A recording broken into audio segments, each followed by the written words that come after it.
છોકરો હતો ત્યાં બચી ગયો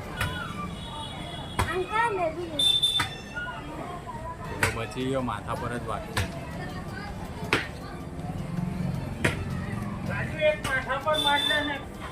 મારું નામ રાજુ ભીમરાવ વારડી છે. મેં વડોદરા પ્રિયંકા પાર્કી બોલું છું. અને આપ જોઈ રહ્યા છો મારી સામે એક વડોદરામાં આવેલ પ્રિયંકા ટાઉન નામની બિલ્ડિંગ છે, જે આજે લગભગ 5 થી 6 વર્ષથી જર્જરિત હાલતમાં છે. અને મહાનગરપાલિકાને અનેકવાર ફરિયાદ કર્યા છતાં મહાનગરપાલિકા દ્વારા ફક્ત અને ફક્ત એક બેનર મારી આપવામાં આવેલ છે. કોઈ જાતની અહીંના પ્રમુખને કે રહેવાસીઓને નોટિસ કે કંઈ દંડની કાર્યવાહી કરવામાં આવેલ નથી.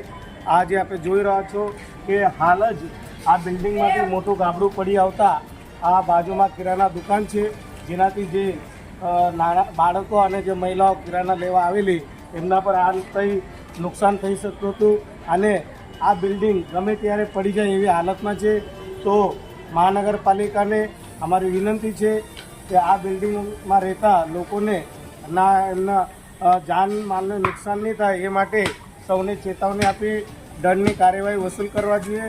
અને આ જર્જરિત હાલતમાં જે બિલ્ડિંગ આપ લોકો જોઈ રહ્યા છે એને જલ્દથી જલ્દ રિનોવેશન કરીને મહાનગરપાલિકા દ્વારા એવી કંઈ કામગીરી કરવામાં આવે અમારી સ્થાનિક લોકોની માંગ છે.